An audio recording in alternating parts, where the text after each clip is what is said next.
Ang kwento natin para sa araw na ito ay pinamagatang Kuya Oyo. Ito ay isinulat ni Edge Eva.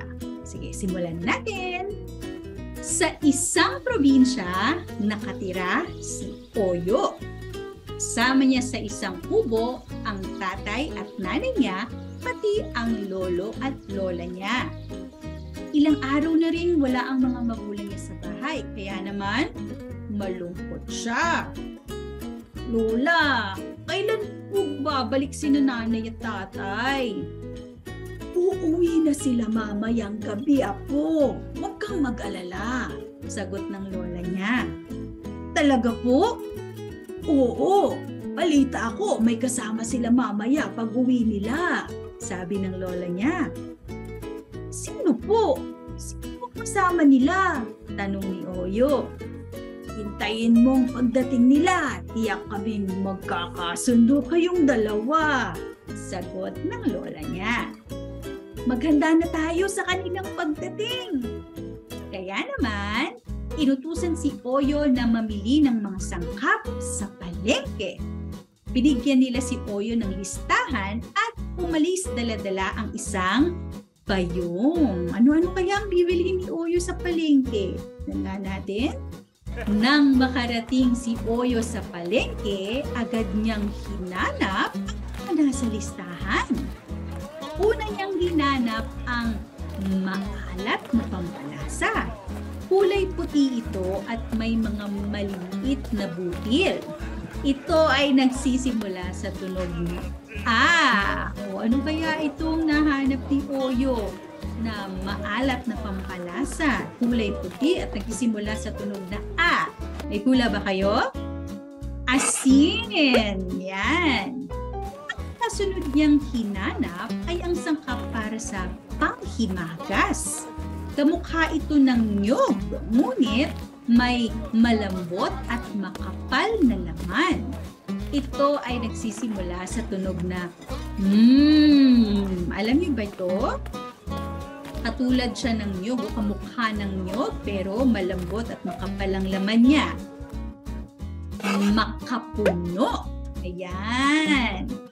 Nang makabili na si Oyo ng makapuno, pinagpatuloy niyang paghahanap sa iba pang prutas. Nakita niya si Aling Oryang na kaibigan ng kanyang ina. Nagtitinda si Aling Oryang ng iba't ibang prutas. Nakita niya ang prutas na hugis bilog at manilaw-nilaw.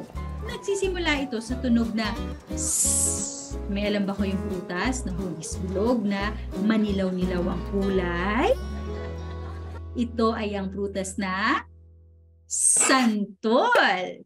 Agad binili ni Oyo ang prutas at nagpatuloy sa paghahanap ng pangatlo at huling prutas. Ano kaya yung pangatlo at huling prutas? Tignan natin. Naku, nalibot na ni Oyo ang buong palengke, ngunit hindi pa rin niya mahanap ang huling prutas. Malapit nang magdilim, kaya naman nagpa siya si Oyo na umuwi na lang. Sa kanyang pag-uwi, hindi pa rin mawala sa isip niya ang huling prutas. Nang biglang makita niya si Mang Andres na may daladalang isang bayong. Ito yung laman ng bayong ni Mang Andres. Sa bayong makikita ang bagong ani niyang mga prutas. Napasigaw siya. Avocado! Agad niyang nilapitan si Mang Andres. Hindi niya ito pinagbibili at ibinigay sa kanya ng libre. Masayang umuwi si Oyo sa kanilang kubo dahil kumpleto na ang mga kailangan niyang bilihin. Ano nga yung mga binili niya?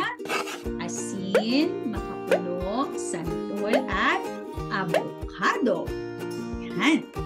Tamang-tama ang dating mo, apo. Malapit na raw ang nanay at tatay mo. Maya-maya ay nandito na sila.